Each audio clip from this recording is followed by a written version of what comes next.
Today I'm going to be talking about the Shinobi Rokugu, which is the 6 essential tools that Shinobi would carry in the Natori Ryu from the scroll called the Shoninki.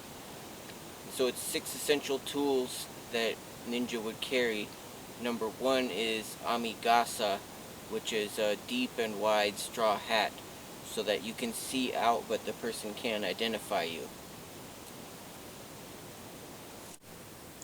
And the second tool on the 6 tools list of the 6 essential Shinobi tools is Kaginawa.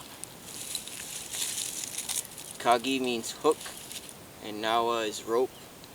And there's many different kinds, different sizes and shapes for different purposes. Smaller ones like this are more for restraining and tying up people, grappling. Larger ones can be used for climbing.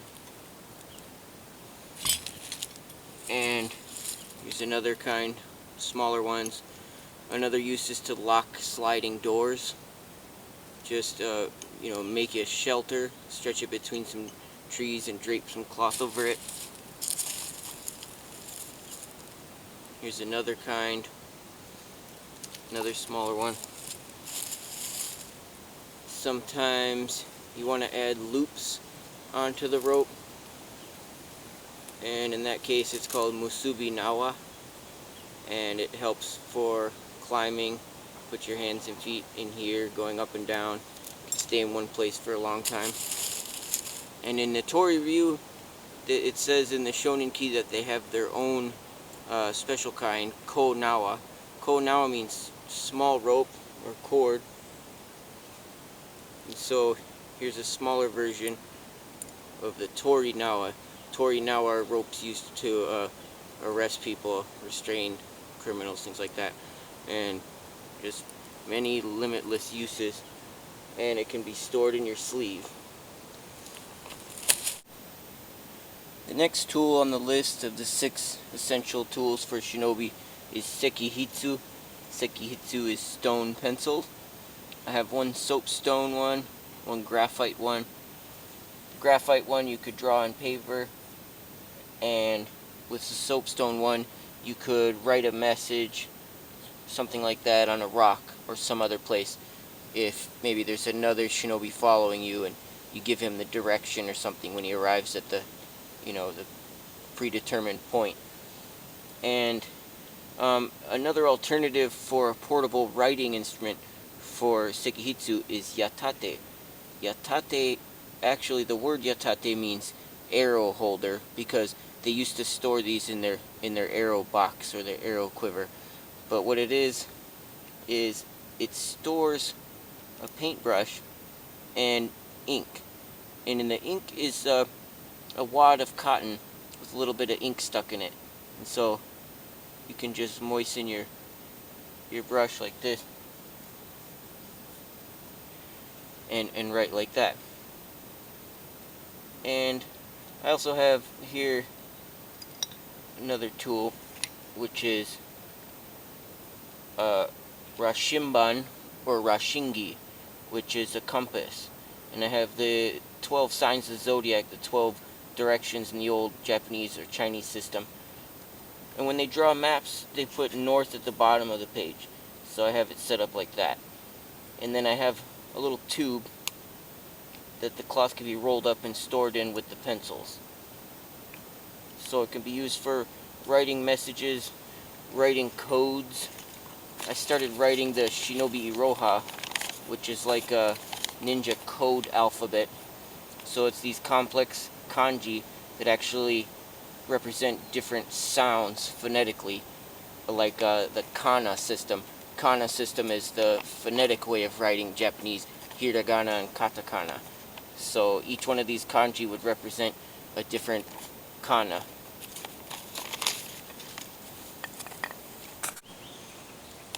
Next we have Kusuri, which is field medicine.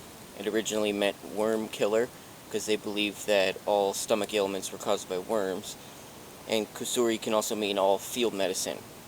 And medicine is normally carried in a box like this called inro. And inro are secured to your belt with a cord coming back here and a knob up here to prevent it from being pulled out. And then another bead right here that helps keep the lid closed, so you keep your medicine in there.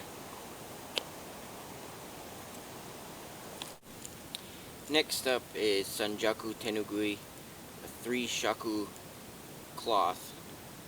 That's 3 shaku long, about 1 shaku wide, and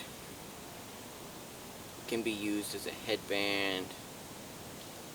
You could tie it around your head like this, cover your face for whatever purpose, insects, sunlight, concealing your identity, not getting your hair tangled in tree branches, things like that. You can tie them together and form a rope,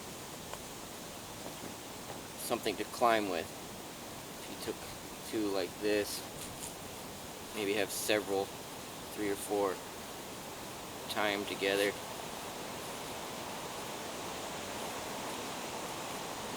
And I imagine these knots would be useful for climbing hand and footholds. And most schools keep them stored in their obi, in their sash, but in Natori Ryu, it's carried around your neck like that, tucked in here, and you should always have 1 or 2 with you at all times. Next we have Tsuketake donohi. Tsuketake, I'm not sure what exactly it is. It's some kind of fire starting device. And they did have flint and steel to make sparks. And the Shoninki also mentions donohi as one of the 6 essential tools. And a donohi is a copper tube with slits cut in the side and holes drilled in the cap. And then inside is a steel rod with charred cloth wrapped around it. And when you light this, it stays lit for a long time. Mine stayed lit for 8 hours straight without going out.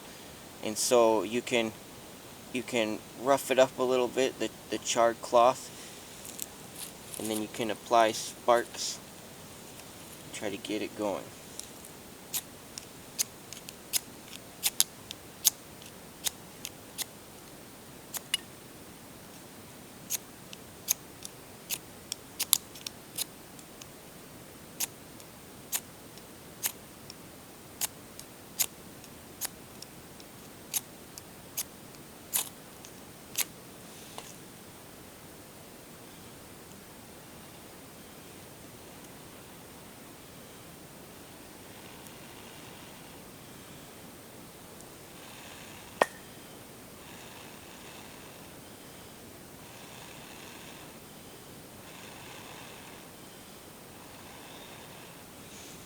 And this would be used to warm your body, to light fires.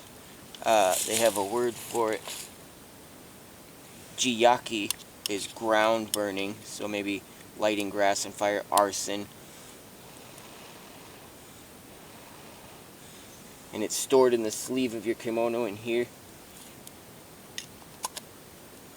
And keep you warm as you travel.